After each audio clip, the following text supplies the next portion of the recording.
जी, अस्सलाम वालेकुम dear students. उम्मीद है आपको मेरी स्क्रीन नज़र आ रही होगी। ऑब्जेक्टिव जो है हमारा आज के सेशन का वो ये है कि हम कैफ को ब्रीफली अंडरस्टैंड कर लें, स्पेसिफिकली FAR 2 और ऑडिट को।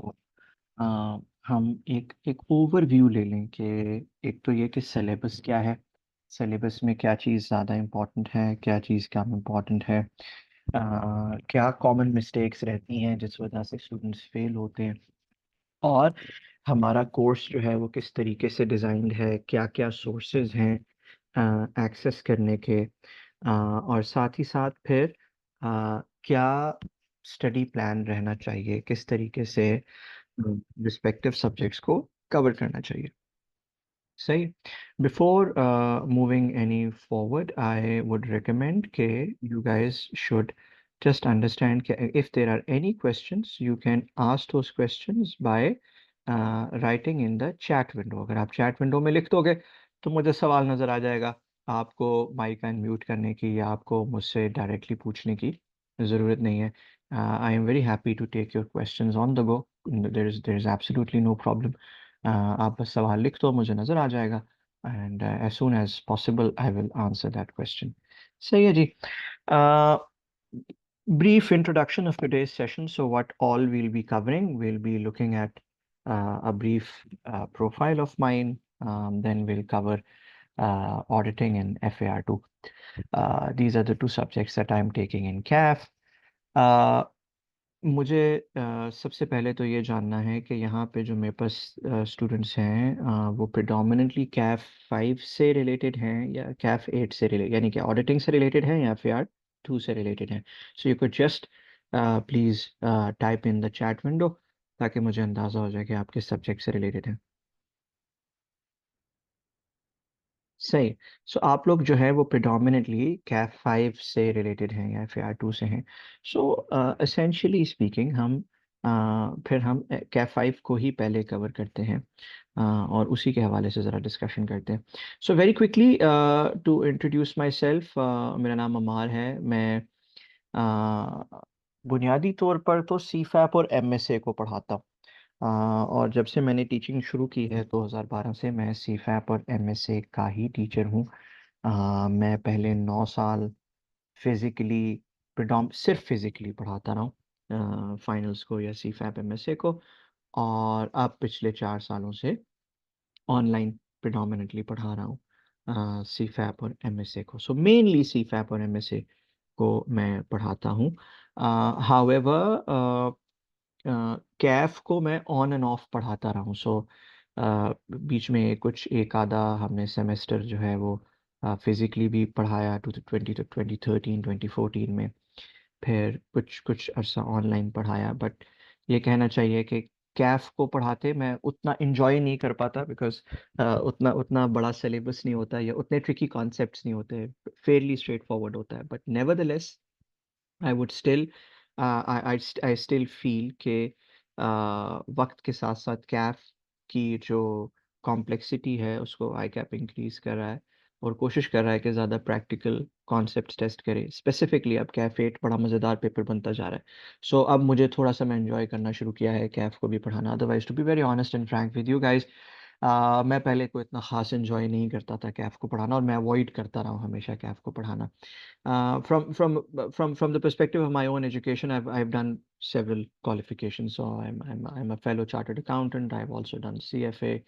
I've also done PLD. PLD जो है वो हार्वर्ड बिजनेस स्कूल का एग्जीक्यूटिव MBA है, और and I've also done MS business analytics में यूनिवर्सिटी कॉलेज लंदन से। यूनिवर्सिटी कॉलेज लंदन जो है वो दुनिया के 8वीं नंबर की यूनिवर्सिटी है। तो हार्वर्ड बिजनेस स्कूल और यूनिवर्सिटी कॉलेज लंदन दोनों जो हैं वो दुनिया की 10 बेहतरीन यूनिवर्सिटीज़ में शुमार की जाती हैं। सो दो प्रोफेशनल क्वालिफिकेशंस हैं और दो आप कह लें मेन स्ट्रीम क्वालिफिकेशंस हैं, जिनका आपको पढ़ाने से निस्बतन कम ताल्लुक है। टू बी वेरी ऑनेस्ट, मेरे अपने प्रोफेशन से या मेरी प्रोफेशनल डेवलपमेंट से उनका ज़्यादा ताल्लुक है। टीचिंग जो है, it has been my profession, it has been my passion rather. My profession is, I basically I work for 3 years in firm and for 12 years in industry. I am currently the director of commercial for a multinational company in the UAE.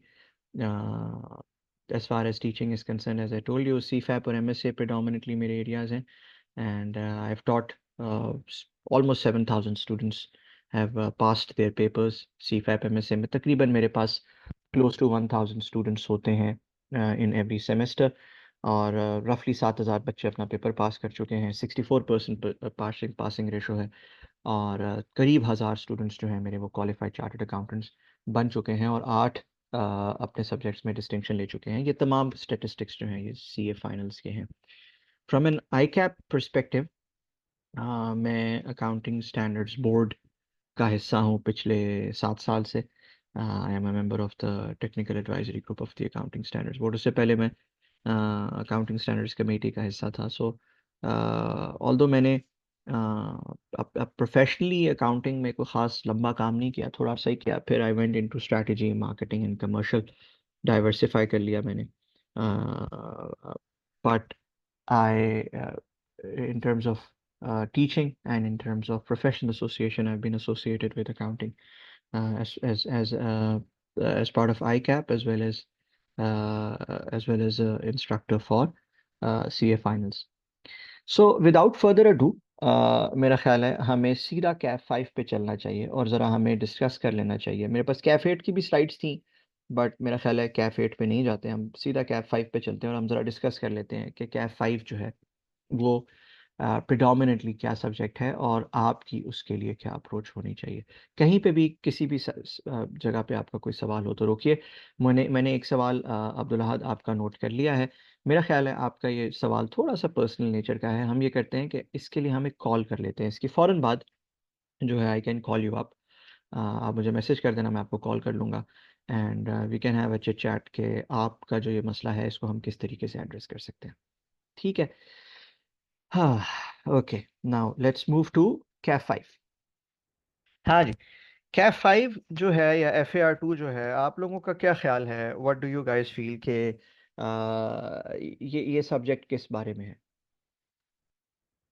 आप लोग लिख भी सकते हो, and because हम आप थोड़े से स्टूडेंट्स हो, आप बेशक माइक एंड म्यूट करके बोल भी सकते हो. I don't have any issues. अगर लिखना आपको लंबा चौड़ा लगता है तो let's have an open conversation कि आपका क्या ख्याल है कि कैफ 5 जो है वो what do you feel, what is it about?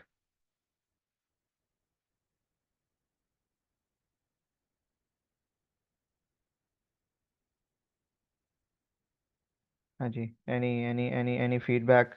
कुछ बोल के बताएंगे, कुछ लिख के बताएंगे, कुछ मुझे वो जो एक होता है अ, अ, एक आया करता था प्रोग्राम जिसमें कहते थे कि यार कुछ अपने होने का एहसास दिलाइए, कोई आवाज़ निकालिए.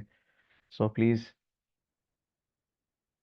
सो एक स्टूडेंट ने कहा है कि जी ये लाइबिलिटीज़ के स्टैंडर्ड्स हैं इसके अंदर. एक स्टूडेंट ने कहा है कि ये बहुत ठंडा सब्जेक्ट है. रिमशा, आपका क्या व्यू है जी? What is CAF 5 about?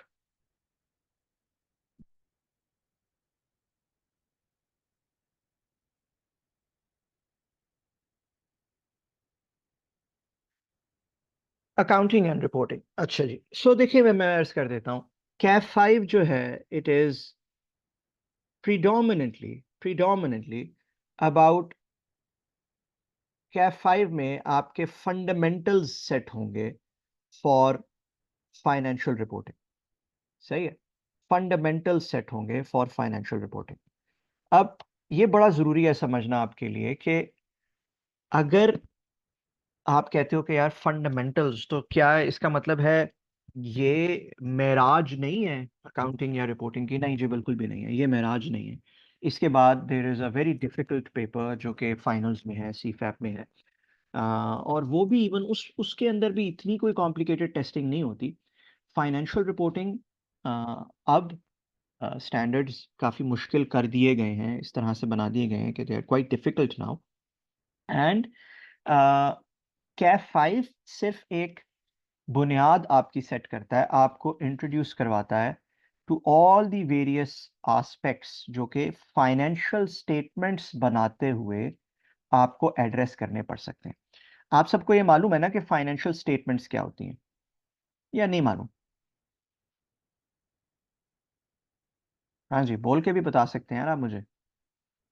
आप बोल के भी बता सकते हैं, we can have this conversation, we can have a two way conversation, it's absolutely fine. Financial statements हमें मालूम है क्या होती हैं या नहीं?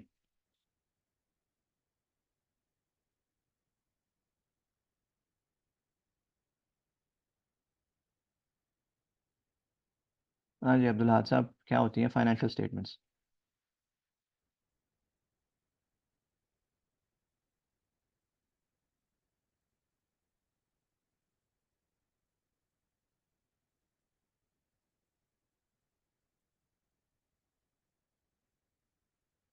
सही है बेटा, यही यही चीज़ आप लोग सारे लिख रहे हो इतनी इतनी देर, आप लोग मुझे सिंपली बोल के बता सकते हो, it's absolutely fine, you can unmute your mic and you can simply speak.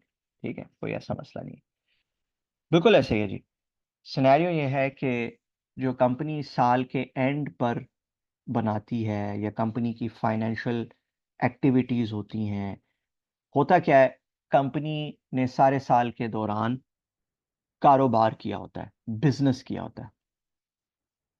Companies क्या करती हैं, वो चीज़ें अक्सर प्रोड्यूस करती हैं एंड सेल करती हैं। जैसे आपके हाथ में एक फ़ोन होगा, सबके हाथ में, या आपके सामने एक लैपटॉप होगा, तो वो क्या है, दैट इज़ दैट फ़ोन और that laptop is a product. ठीक है, वो किसी कंपनी ने बनाया है। ठीक है, फॉर एग्जांपल एक मशहूर फ़ोन बनाने वाली कंपनी है एप्पल, या एक और मशहूर फ़ोन बनाने वाली कंपनी है सैमसंग।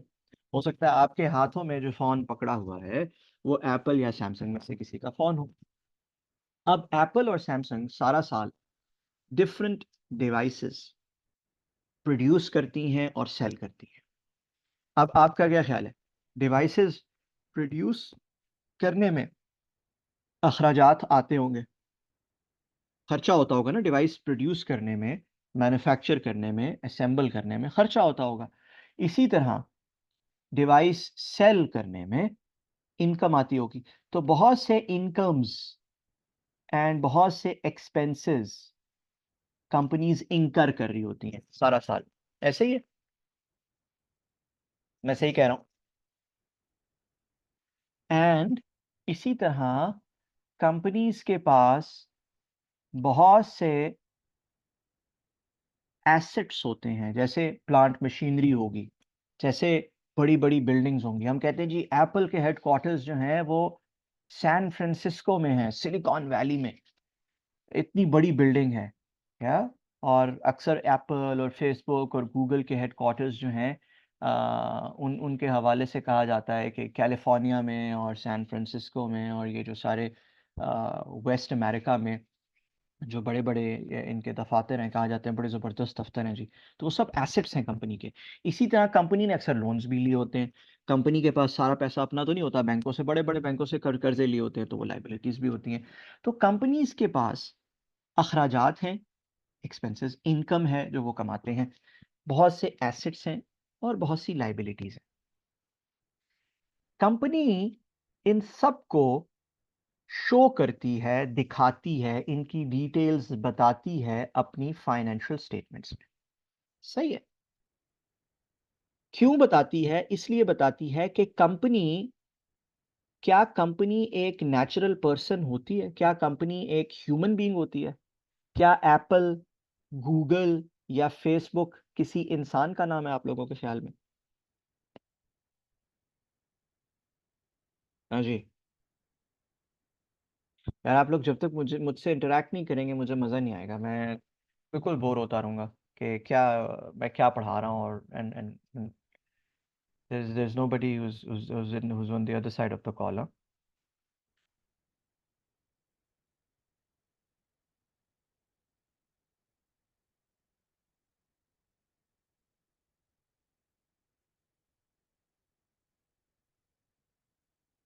तो ये जितनी भी कंपनीज हैं, ये कोई इंसान नहीं है, राइट? ये कोई नेचुरल पर्सन नहीं है, ये सिर्फ एक लीगल एंटिटी है। इनके पास जो पैसा आता है वो अक्सर पैसा शेयर होल्डर्स का होता है। जो कंपनीज के पास पैसा होता है उसमें से अक्सर पैसा शेयर होल्डर्स का होता है।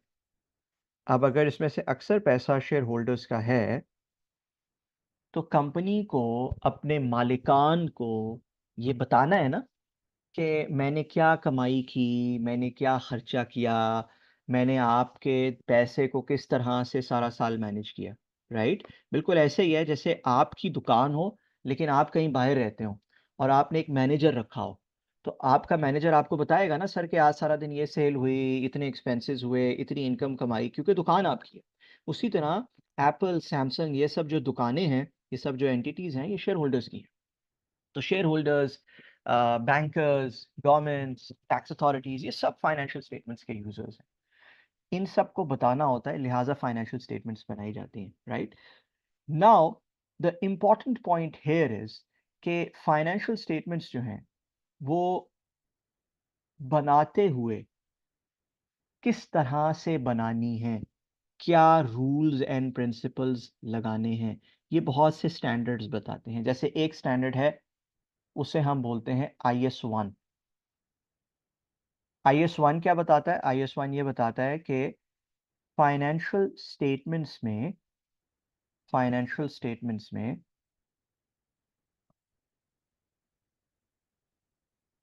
जो भी डिस्क्लोजर डालना है, जो भी statement of financial position, comprehensive income, कौन कौन सी स्टेटमेंट होनी चाहिए, कैसे कैसे उसको दिखाना है, क्या क्या होना चाहिए फाइनेंशियल स्टेटमेंट्स में, क्या क्या नहीं होना चाहिए, ये IS-1 बताता है। ठीक है। एक और स्टैंडर्ड है IS-10। ये बताता है कि किस तारीख पे फाइनेंशियल स्टेटमेंट्स बनाई जाती हैं, कौन कौन सी ट्रांजैक्शंस फाइनेंशियल स्टेटमेंट्स में ली जाती हैं, किस तारीख तक ली जाती हैं। ये डेट्स के हवाले से बहुत सी गाइडेंस देता है। एक और स्टैंडर्ड है IS-12। ये टैक्स के हवाले से गाइडेंस देता है। ठीक है। अभी आपको रट्टा मारने की कोई जरूरत नहीं, मैं सिर्फ आपको एक एक एक बैकड्रॉप दे रहा हूँ कि ये टैक्स के हवाले से गाइडेंस देता है। अच्छा, टैक्स के हवाले से क्या गाइडेंस देता है? ये टैक्स के हवाले से ये बताता है कि यार, जो टैक्स एक कंपनी अदा करती है, उसकी अकाउंटिंग कैसे होती है। ठीक है। एक और स्टैंडर्ड है IS-21। ये बताता है कि फॉरेन करेंसी, अगर कंपनी एप्पल है, वो पूरी दुनिया में मोबाइल बेचती है, वो उसके मोबाइल जो हैं वो दिरहम्स में भी बिकते हैं, उसके मोबाइल जो हैं वो रियाल में भी बिकते हैं, उसके मोबाइल हर हर करेंसी में बिक रहे हैं। तो अगर कोई फॉरेन करेंसी ट्रांजैक्शन हो रही है, तो उसकी अकाउंटिंग कैसे होगी। ठीक। फिर एक और स्टैंडर्ड है जो है IS-28, जो बताता है कि अगर आप दूसरी कंपनीज में कोई बड़ी बड़ी सी इन्वेस्टमेंट्स कर दें, एक कंपनी दूसरी कंपनी में इन्वेस्टमेंट कर दे, जैसे आप सब ने टोयोटा की गाड़ियां देखी होंगी, टोयोटा की गाड़ियां देखी होंगी, कोरोला वगैरह। इसी तरह आपने डाइहैट्सू की गाड़ियां भी देखी होंगी, डाइहैट्सू, जैसे डाइहैट्सू की मीरा देखी होगी आपने गाड़ी। सो डाइहैट्सू, मेरी नॉलेज के मुताबिक, if memory serves me well, is a subsidiary of Toyota. So Toyota की डाइहैट्सू में इन्वेस्टमेंट्स हैं। ठीक है। सो एसेंशियली स्पीकिंग, एक कंपनी दूसरी कंपनी में इन्वेस्ट करती है। अब इन्वेस्टमेंट्स को किस तरह से डील किया जाता है, डिफरेंट स्टैंडर्ड्स इसके हवाले से हैं। उसमें से एक स्टैंडर्ड है IS-28। वो बताता है किस तरीके से कंपनीज अपनी इन्वेस्टमेंट्स की अकाउंटिंग करती हैं। सही है। फिर एक और स्टैंडर्ड है IS-37, जो लाइबिलिटीज के हवाले से बताता है। जैसे शुरू में एक स्टूडेंट ने कहा कि जी लाइबिलिटीज की अकाउंटिंग कैसे करनी है, ये सिखाते हैं कैफ 5 में। बिल्कुल ऐसे ही है। One of the standards is IS-37. Another standard that we have in our course is IS-38. It is IS-38. Now IS-38 क्या है? IS-38 जो है, ये कुछ खास किस्म के एसेट्स के हवाले से बताता है कि कैसे अकाउंटिंग करनी है। इनमें बेसिकली इनटेंजिबल एसेट्स, वो एसेट्स जो कि जिनकी कोई फिजिकल सब्सटेंस नहीं होता, जैसे लाइसेंसेस होते हैं, जैसे स्पेक्ट्रम राइट्स वगैरह होते हैं। ठीक है। इसी तरह एक और स्टैंडर्ड है IS-41। ये बताता है कि एग्रीकल्चर अगर आप करते हैं, एग्रीकल्चरल इनकम अगर आप कमाते हैं, एग्रीकल्चरल एसेट्स अगर आपके पास हैं, तो आपने अकाउंटिंग कैसे करनी है। फिर दीगर कुछ अदर स्टैंडर्ड्स हैं। ये तमाम स्टैंडर्ड्स हमारे कोर्स में शामिल है। समझ रहे हैं? ये तमाम स्टैंडर्ड्स एक के बाद एक हमने पढ़ने हैं। ठीक हो गया? बात समझ रहे हैं? अब एक चीज जिस पे मैं चाहूंगा कि आप लोग प्लीज सब कंट्रीब्यूट करें जरा मेरे साथ, इससे हमें एक बात समझ आती है, क्योंकि अभी ना आप बिल्कुल अकाउंटिंग में नोविस हैं, आप लोगों को अकाउंटिंग की शायद एबीसी पता है बस, उससे बियॉन्ड कुछ नहीं पता। आई डू अंडरस्टैंड कि आपने इंट्रोडक्शन टू अकाउंटिंग पढ़ लिया, FAR 1 पढ़ लिया, एंड आई डू अंडरस्टैंड, या आप लोगों के नहीं हमें काफी अकाउंटिंग आती है, but to be honest you still novice in accounting. तो अब हमें यह समझ आया कि अकाउंटिंग जो है, जो जदीद अकाउंटिंग है, मॉडर्न दुनिया की अकाउंटिंग है, वो स्टैंडर्ड्स पे मुश्तमिल है, और स्टैंडर्ड्स के जरिए अकाउंटिंग पढ़ी जाती है। तो आपके जो लेक्चर्स डिजाइंड है ना, वो भी ऐसे डिजाइंड है, स्टैंडर्ड बाय स्टैंडर्ड आपके लेक्चर्स डिजाइंड है। आप समझ रहे हैं? पहली बात। दूसरी बात, आपके लेक्चर्स जो रिकॉर्ड हुए हुए हैं, वो रिकॉर्ड हुए हैं गुज़िश्ता 3 सालों में, तकरीबन 120 लेक्चर्स हैं आपके, जिनका total span more than 150 hours है, काफी लंबे लेक्चर्स हैं आपके। वो रिकॉर्ड हुए हैं पिछले तकरीबन 2.5 years के दौरान। Most of your lectures were recorded in 2023 and 2024। आपके जितने भी लेक्चर्स में स्टैंडर्ड की नॉलेज है जो इस वक्त मौजूद है, it is all up to date. ठीक है, उसमें से कुछ भी पुराना नहीं है, पहली बात। हाँ, ये बात जरूर पता होनी चाहिए कि मैंने कुछ 21 न्यू लेक्चर्स ऐड करने हैं, और वो क्यों ऐड करने हैं? वो इसलिए ऐड करने हैं कि जो इस दफा टेस्टिंग हुई, उसकी रोशनी में मैं कुछ मजीद एग्जांपल्स, कुछ मजीद पास पेपर क्वेश्चंस आपको सॉल्व करवाना चाहता हूं। So it's mainly related to solving more questions, doing more practice. बात समझ रहे? सो कैफ 5 का mainly syllabus is about various standards. और क्या ये तमाम स्टैंडर्ड्स हैं जो हम यहां पढ़ लेंगे? नहीं। जो की स्टैंडर्ड्स हैं related to fundamentals of financial reporting, वो स्टैंडर्ड्स यहां पढ़ा दिए जाते हैं, उसके बियॉन्ड कैफ 5 में कुछ नहीं है। ठीक। यहां मैं रुकूंगा, यहां पे अगर किसी का कोई सवाल है तो प्लीज पूछें। अगर आपका ये सवाल होगा यार इनमें से कौन सा ज्यादा इंपॉर्टेंट है, कौन सा कम इंपॉर्टेंट है, अभी वो थोड़ी देर में वो टच करने जा रहे हैं, वो भी नहीं टच करेंगे, वो थोड़ी देर में टच करेंगे। बट थोड़ा सा बुनियाद मैंने आपको सिलेबस की देनी थी, थोड़ा सा इंट्रोड्यूस करवाना था टू द सब्जेक्ट, वो मैंने करवा दिया। If you guys have any questions please ask.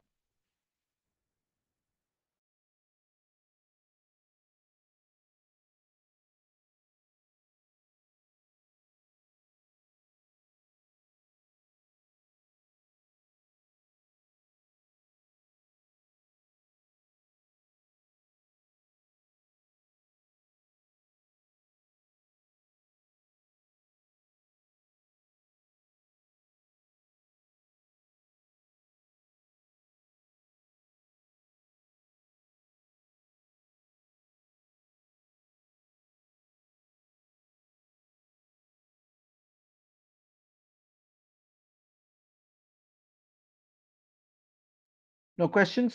Okay, good. Now, before we go into the details of the rest of the show, it's very important for us to understand three key things, which are three common reasons for failure in CAF 5। पहला common reason मैंने क्या लिखा हुआ है जी failure का? बताइएगा जरा मुझे, मैंने क्या लिखा हुआ है? Not covering all the key areas of the syllabus. कि सिलेबस के जो वो एरियाज जहां से सबसे ज्यादा मटेरियल आता है, वो कवर ना किया जाए। अब मैं जरा आपको बता देता हूं कि कैसे डिस्पर्जन क्या है आपके पेपर की। सबसे पहला एरिया है आपका फाइनेंशियल स्टेटमेंट्स प्रिपरेशन का। यहां पे आपको प्रॉपर एक फाइनेंशियल स्टेटमेंट्स प्रिपरेशन का एक या जनरली दो सवाल आ जाएंगे, 1 to 2 क्वेश्चन आएंगे, and you can easily expect around 30 to 35 marks of your paper to come from here. इसमें क्या है? इसमें ग्रुप फाइनेंशियल स्टेटमेंट्स का सवाल होगा, और फाइनल अकाउंट्स का। फाइनल अकाउंट्स बोलते हैं, या आप कह लें स्टैंड अलोन फाइनेंशियल स्टेटमेंट्स बोलते हैं इसे, एज पर कंपनीज एक्ट, इसका एक सवाल होगा। अब जनाब ये पक्का गारंटीड क्वेश्चन है आपके पेपर में, इजीली मैंने 1 से 2 लिखा है सिर्फ एहतियातन, कि कल को ये ना हो 1 आ जाए और आप मुझे कहें यार वो नहीं, वो 1 ही आया था, आपने तो 2 कहे थे। लेकिन ज़्यादातर इसमें सिनेरियो ये है कि 2 सवाल आते हैं और ईज़िली 30-35 मार्क्स आपके यहाँ से आ जाएँगे। अगर आप में से किसी ने पहले पेपर दिया तो उसको पता है। ये बहुत कीमती एरिया है, इस पे हमने टाइम भी ज़्यादा इन्वेस्ट किया है क्लास के अंदर, इसको आपने तसल्ली से, ध्यान से करना है। समझ गए? फिर है उसके बाद जो दूसरा एरिया है आपके सिलेबस में, वो है नॉन करंट एसेट्स का। अब नॉन करंट एसेट्स में मैंने आपको बताया क्या-क्या एरियाज़ हैं। मैंने आपको बताया आईएस 38 या इंटेंजिबल्स की अकाउंटिंग आपके सिलेबस में है। ऐसे ही है? इंटेंजिबल्स की अकाउंटिंग आपके सिलेबस में है। फिर मैंने आपको बताया एग्रीकल्चर की अकाउंटिंग आपके सिलेबस में है। ठीक है? फिर मैंने आपको बताया, खैर अभी अभी हमने डिस्कस नहीं किया, लेकिन आपके सिलेबस में फाइनेंशियल एसेट्स या फाइनेंशियल इंस्ट्रूमेंट्स हैं। ठीक है? आईएफआरएस 9 के सर्टेन एस्पेक्ट्स जो हैं वो आपके सिलेबस में है। फिर आपके सिलेबस में लीजेस और गवर्नमेंट ग्रांट्स हैं। लीजेस की अकाउंटिंग है, गवर्नमेंट ग्रांट्स की अकाउंटिंग है। ये सब आपके सिलेबस में है। ये बड़े की एरियाज हैं। यहाँ से आप बड़ी इजीली एक्सपेक्ट कर सकते हो कि 1 से 2 नंबर आ जाएंगे और ये एरिया भी रफली 30 टू 35 मार्क्स का टेस्ट हो जाता है।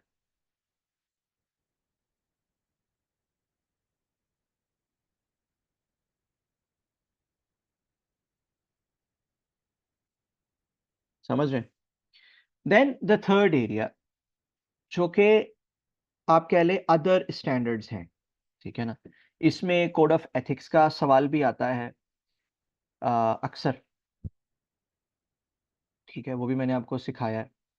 फिर इसमें आपके दीगर स्टैंडर्ड्स जैसे आईएस 12 एक बड़ा इंपॉर्टेंट स्टैंडर्ड है, वो अक्सर आ जाता है। आईएफआरएस 8 आपके सिलेबस में है, इट्स एन इम्पॉर्टेंट स्टैंडर्ड, वो आ सकता है अब गोइंग फॉरवर्ड।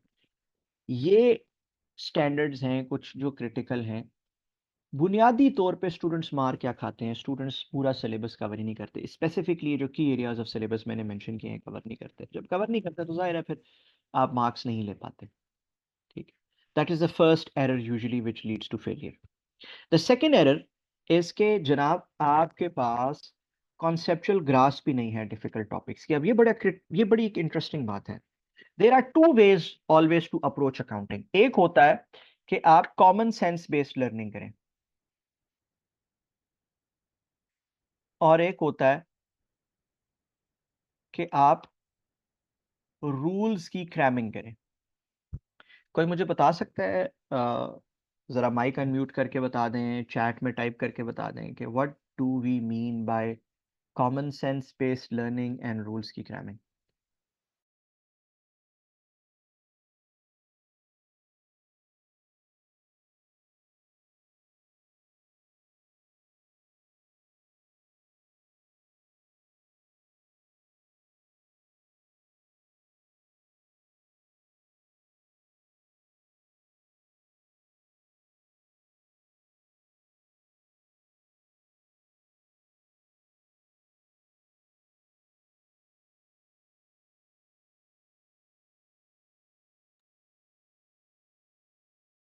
हाँ जी, बताएंगे कुछ या नहीं? कोई माइक अनम्यूट करके बता दें यार कुछ। Why are you guys so shy? Why don't you guys speak up? कैसे आप, how will you cover the rest of the journey in your lifes? ऐसे ही डर डर के चलोगे तो फिर ऐसी पढ़ाई करने का कोई फायदा नहीं। To be honest, the degrees, they are absolutely useless in the modern world.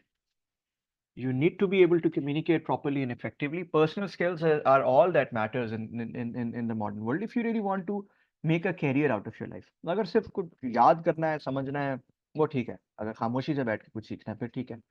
लेकिन if you want to make a career out of your life, then obviously you need to be able to communicate properly.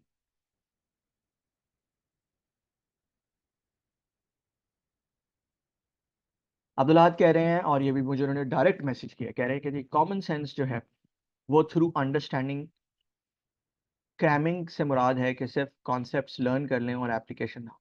देखिए, common sense based learning क्या होती है? Common sense based learning ये होती है कि हम जो स्टूडेंट है ना, हम हैं आर्ट्स के स्टूडेंट। किसके? आर्ट्स के। हम साइंस नहीं पढ़ते हैं। अकाउंटिंग एक इंसान का बनाया हुआ सब्जेक्ट है।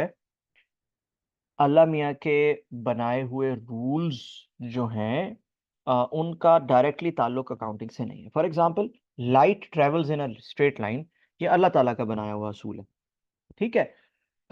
टाइम जो है ये रिलेटिव है, ये अल्लाह ताला का बनाया हुआ असूल है। ये तमाम साइंस की नॉलेज है।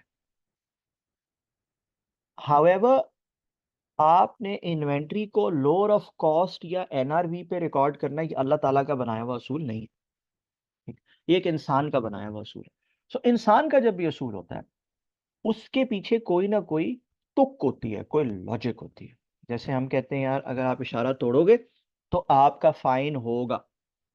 भाई ये क्यों है ऐसा? ये ऐसा है, ऐसा इसलिए है कि इशारे इसलिए लगाए गए हैं कि जनाब, अगर वैसे ही ट्रैफिक चारों तरफ से एक चौरंगी में या एक चौक में घुसती रहेगी, तो फिर तो ट्रैफिक कोई भी गुजर ही नहीं पाएगा, या सब एक दूसरे के सामने आ जाएंगे। तो उससे ज्यादा बेहतर है कि आप सारी साइड्स को रोको, एक को जाने दो, फिर दूसरे को जाने दो, फिर तीसरे, इस तरह से चलाओ। और अगर कोई भी इस निजाम को तोड़ेगा, तो that person is worthy of being penalised. सही है, ये कॉमन सेंस है। इसी तरह हर असूल के पीछे कॉमन सेंस। इन्वेंट्री को लोअर ऑफ कॉस्ट या एनआरवी पे रिकॉर्ड करने की भी कॉमन सेंस है। मैंने ये कॉमन सेंस अपने लेक्चर्स में बताई है। मेरी रिक्वेस्ट ही होगी कि आप उस कॉमन सेंस को गैदर करें। क्यों? अच्छा, अब ये बड़ी इंटरेस्टिंग बात है। आप मेरे किसी भी कैफ सी फैप के स्टूडेंट से पूछेंगे, तो वो कहेंगे यार अमार से पढ़ना चाहिए। सही है। I as I said, I usually have more than 300 students in one batch of FR। सही है, मेरे सारे सब्जेक्ट्स के कोई 1000 के करीब स्टूडेंट्स होते हैं एक सेशन में। हावेवर, आप किसी कैफ के स्टूडेंट से कहेंगे तो वो कहेंगे यार बड़ा मुश्किल होता है, मतलब डिटेल में पढ़ाते हैं, इतनी डिटेल में जाना बड़ा मुश्किल होता है, एक्सेट्रा। रट्टा लगा लेना चाहिए, किसी किसी ऐसी जगह से पढ़ना चाहिए जो बस रूल की क्रैमिंग करवाएं और जान छुड़वाएं और पेपर निकलवाएं। मकसद कैफ पास करना नहीं, मकसद तो चार्टर्ड अकाउंटेंट बनना है, right? The reality is, Kaif में इतनी डिफिकल्ट टेस्टिंग नहीं है। कैफ में रट्टा लगा के भी जान चल, मतलब छूट सकती है, गुजारा चल सकता है। बट हर गुजरती अटेम्प्ट के साथ एग्जामिनर लेवल ऑफ डिफिकल्टी बढ़ा रहा है। और अगर आपने कॉमन सेंस बेस्ड लर्निंग की होती है, अगर प्रॉपर अंडरस्टैंडिंग के साथ पढ़ा होता है, तो उससे फ़ायदा क्या होता है? उससे फ़ायदा ये होता है कि आपको कभी भूलता नहीं। आपको मालूम होता है कि यार, अगर एक एसेट है तो उसकी इम्पेयरमेंट होनी है। आप सोचते नहीं हो यार इम्पेयरमेंट होनी चाहिए, नहीं होनी चाहिए, क्या रूल पड़ा था? नहीं, एसेट है तो उसकी इम्पेयरमेंट होनी चाहिए। This is the basic concept of prudence. Deferred tax में जुल्म और एहसान के कॉन्सेप्ट से मैं पढ़ाता हूँ। मैं रूल्स नहीं क्रैक करता। बाकी सब दुनिया कहती है carrying amount is greater than tax पे, तो ये कर दो, ये है तो यूँ कर दो, यूँ है तो नहीं। सो मैं वैसे पढ़ाता हूँ आप लोगों को जैसे मैं फाइनल के स्टूडेंट्स को पढ़ाता हूँ, सी फैप के स्टूडेंट्स को पढ़ाता हूँ। सी फैप में तो पढ़ना ही वैसे होता है। तो अगर आप आज से ही वैसा पढ़ना शुरू कर दोगे तो it will help you in CFAP, right? So in my humble opinion, common sense based learning will prepare you for every aspect of uh, of the paper. Okay, it will prepare you for the worst and the most difficult papers. Yeah, that's perhaps in my view, जो बच्चे fail होते हैं उसमें एक ये मसला भी है। तीसरा जो इशू है वो है insufficient practice, not solving new and various questions, not solving papers in 3 hours sessions। दो मसले हैं ये, इसमें दो बड़े इंपॉर्टेंट इशू। पहला इशू है नए नए सवाल सॉल्व करना। नए नए सवाल सॉल्व करना, एक ही सवाल बच्चे बार बार सॉल्व करते हैं। That is a recipe for disaster. एक सवाल कभी भी 2 बार से ज्यादा सॉल्व नहीं करते, क्योंकि तीसरी बार आपको वो सवाल याद हो जाएगा। आपको आदत पड़ जाएगी मेमोरी से सवाल सॉल्व करने की, आप अपनी इंटेलेक्ट से सवाल सॉल्व नहीं करेंगे। सो आपको नए नए सवाल सॉल्व करने हैं। अगर आपकी दूसरी तीसरी अटेम्प्ट है, तो कभी भी पुराने सवाल जो आपको ऑलरेडी याद हुए हैं आपको दोबारा सॉल्व नहीं करने। पहली बात। दूसरी बात, हमेशा आपको 3-3 घंटों के सेशन में बैठ के पेपर जरूर सॉल्व करने।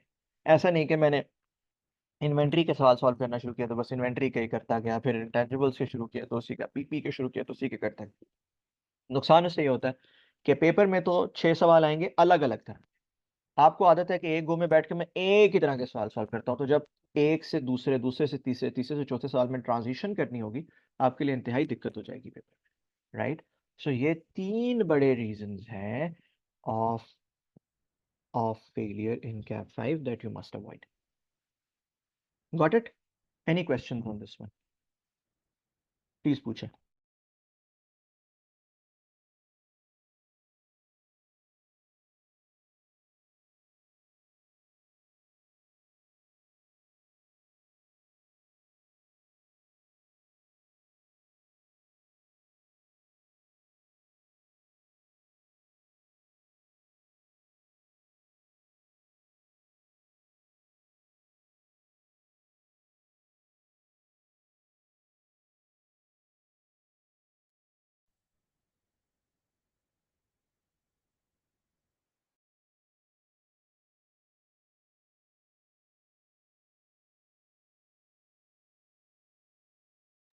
ये अब्दुल राहत का सवाल है कि जी how to overcome fear of failure.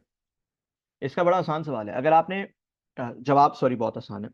अगर आपने एक तेज बॉलर खेलना है ना मैच में, फास्ट से ही फास्ट बॉलिंग करता है और आप प्रॉपर क्रिकेट क्रिकेट बॉल से क्रिकेट खेलते हैं और आपने तेज बॉलर खेलना है और आपको बड़ा डर है यार मुझे तो बॉल लग जाएगी भाई, ये तो कोई नाक मुंह तोड़ देगा मेरा, तो आप कैसे ओवरकम करेंगे? How will you make sure कि you are not afraid to face that bowler in the match? क्या तरीका होगा? आप नेट्स में प्रैक्टिस करते हुए उससे भी ज्यादा तेज बॉलर खेलेंगे। ठीक है, आप नेट्स में प्रैक्टिस करते हुए अगर वो बॉलर 140 का है तो आप कोई 145 का बॉलर ढूंढेंगे या बॉलिंग मशीन पे लगा लेंगे 145 की स्पीड और उस पे खेलेंगे। ठीक है, क्यों? क्योंकि मैच में खेलना हमेशा ज्यादा मुश्किल होता है। So the same applies here, absolutely the same applies here. Paper में परफॉर्म करना, पेपर में सवाल सॉल्व करना ज्यादा मुश्किल होता है, प्रेशर होता है आप पे। ठीक है, तो पेपर में अगर आपको एक सर्टेन लेवल का सवाल आना है तो उससे ज्यादा डिफिकल्ट आपने पहले फेस किया हो, तो हम हमारे पास इसका एक जवाब है। आपके टेस्ट्स होते हैं और अब्दुल वहाब साहब हैं हमारे टीए, वो टेस्ट कंडक्ट करेंगे इंशाल्लाह।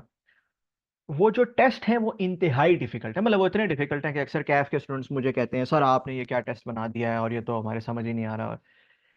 लेकिन मेरी गारंटी है अगर आप वो टेस्ट पास कर लेंगे, honestly speaking, you will be able to definitely इंशाल्लाह पास द एग्जाम। सही है। So my style is different because of the fact के टू बी ऑनेस्ट मैं अक्सर सी फैप के भी कुछ सब्जेक्ट्स पढ़ाते हुए एंजॉय नहीं करता। आई फील कि यार वो बहुत लेम है या बहुत आसान है वो subjects. I enjoy teaching and discussing very tricky and technical things and difficult things. That is why I'm part of the uh, accounting standards board and all. But ये मेरी गारंटी है कि अगर आप वो टेस्ट पास कर लेंगे, honestly speaking, they are so tricky and they are of that level that you should be able to get through. ठीक है अब्दुल वाब साहब, अब्दुल अहद साहब बोल के। सही है। Okay, let's proceed now. Let's proceed to the last area which I wanted to discuss today. It is the study plan. Yeah. So study plan क्या होना चाहिए आप लोगों का, ये है बेसिक क्वेश्चन कि यार मैंने क्लासेस ली हैं या मैं ले रहा हूँ या ले रही हूँ, तो मैं कैसे पढूं, मैं क्या करूँ, मैं किस तरह से शुरू करूँ, मैं रोज़ाना लेक्चर लूँ, किस तरह से करूँ, क्या करूँ, राइट? सो मैं बड़ा सिंपल सा आपको एक फंडा बता देता हूँ। फंडा ये है कि बाय द वे आपको स्टडी प्लानर तो शेयर हो ही जाएगा आपको, बट मेरा बड़ा आसान सा एक मंत्रा है for you guys, which is के we have total of 120 lectures, yeah, and the average lecture time is roughly 1 to 1.5 hours. कुछ लेक्चर 1 आवर्स के हैं, कुछ लेक्चर 1.5 आवर्स के हैं। इसका मतलब है कि यार कोई भी लेक्चर हो, हम ले सकते हैं एक गो में बैठ के। Yeah, so it means that minimum one lecture daily लिया जाएगा। ठीक हो गया, मिनिमम वन लेक्चर डेली लिया जाएगा। That is the first strategy. अब वन लेक्चर डेली लेने में तो 1-1.5 घंटा तो ये इन्वेस्ट हो गया या 2 घंटे ये इन्वेस्ट हो गए। ओके, अब मैं और क्या करूं? फिर ये होगा कि डेली उस लेक्चर की रिवीजन भी की जाएगी। डेली उस लेक्चर की रिवीजन भी की जाएगी। अच्छा, रिवीजन करने का क्या स्टाइल है? बड़ा सिंपल स्टाइल है। आपने लेक्चर पढ़ लिया, आपने एक दफ़ा उसकी स्लाइड्स देखी, आपने फिर उन स्लाइड से बिल्कुल ऐसे पढ़ाना है अपने आप को, या शीशे के सामने खड़े होकर इमेजिनरी ऑडियंस को, as if you are a teacher. और समरी में पढ़ाना है, बहुत डिटेल में नहीं जाना। As if you are a teacher, just revising the key concepts. Practice lecture के अंदर ही है। प्रैक्टिस आप साथ साथ मेरे करते रहेंगे, वो कोई इतनी बड़ी रॉकेट साइंस नहीं है। लेक्चर्स के अंदर ही प्रैक्टिस है। ठीक है। फिर एवरी वीकेंड आप क्या करेंगे, आप एवरी वीकेंड एक दफा री प्रैक्टिस करेंगे वो तमाम सवाल जो मैंने आपको पूरे सवाल पूरे आ, आ, 7 दिनों के दरमियान करवाए। Right. So for example, if you are taking some classes on a physical basis as well, because students भी आजकल हाइब्रिड पढ़ते हैं ना, कुछ फिजिकल ले लें, कुछ कुछ ऑनलाइन ले लें, तो उसमें ज़ाहिर है weekends are relatively more free. तो एवरी वीक जो है अब वो री प्रैक्टिस करेंगे जो कुछ मैंने आपको पढ़ाया। सही है। जो आपके लिए बुक्स हैंडी होंगी, एक तो मेरे लेक्चर स्लाइड्स हैं वो हैंडी होंगे, प्लस मेरे नोट्स हैं वो हैंडी होंगे। ठीक है। इसके अलावा भी अगर आप कुछ पढ़ना चाहते हैं तो वो सिर्फ आईएफआरएस है। और आईएफआरएस में भी स्पेसिफिकली मैंने मेंशन की हुई है, आईएफआरएस की illustrative examples are important, more important within IFRS to read. इसके अलावा आपको और कुछ पढ़ने की जरूरत नहीं है। जो प्रैक्टिस हम करते हैं वो हम पास पेपर्स से करते हैं। एग्जाम्पल्स हैं मेरे पास, मेरे नोट्स की अपनी एग्जाम्पल्स हैं, पास पेपर्स हैं, और कुछ सी फैप के पेपर्स हैं जहाँ से हम प्रैक्टिस करते हैं। And that is about it. ACCA से क्या प्रैक्टिस करने की ज़रूरत है? जवाब है नहीं। उनका पेपर बिल्कुल डिफरेंट है, उसका इवन पेपर का टेस्टिंग फॉर्मेट ही हमसे बहुत डिफरेंट है। सो वहाँ से कुछ करने की ऐसी ज़रूरत नहीं है। आईसीडब्ल्यू से करने की ज़रूरत है, हाँ। आईसीडब्ल्यू का जो नीचे वाला पेपर है वो हमसे कुछ मिलता जुलता है, बट मेरे ख्याल में अगर आपने अपने पेपर्स और सी फैप के पेपर्स ही कर लिए हैं, that is more than enough. Got it? All right. So that brings us to the last part of the session, which is your questions. Do you have any questions?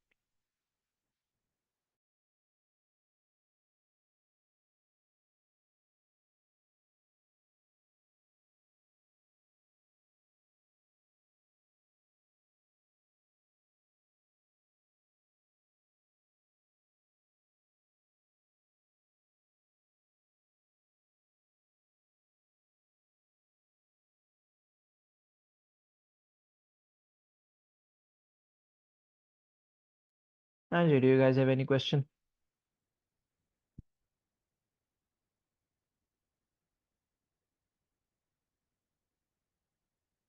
All right.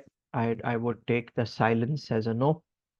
चलिए जी, there were all the students that joined. ये अच्छा, एक हसन का question है, कह रहे हैं आई cap का स्टडी टेक्स्ट फॉलो करेंगे हम कैप 5 के लिए? नहीं जी, नॉट फॉर कैप 5। कैप 5 के लिए जरूरत नहीं है, FAR 2 के लिए जरूरत नहीं है।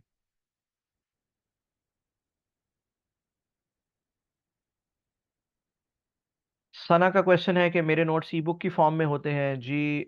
मेरे नोट्स ई बुक की फॉर्म में होते हैं। और उसकी जो पब्लिश्ड वर्जन है वो भी मतलब आप ले सकते हैं, not an issue.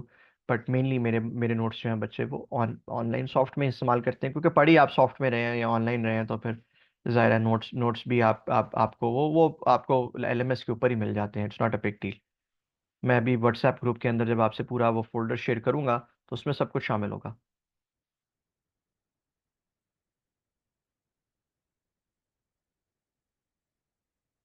What else?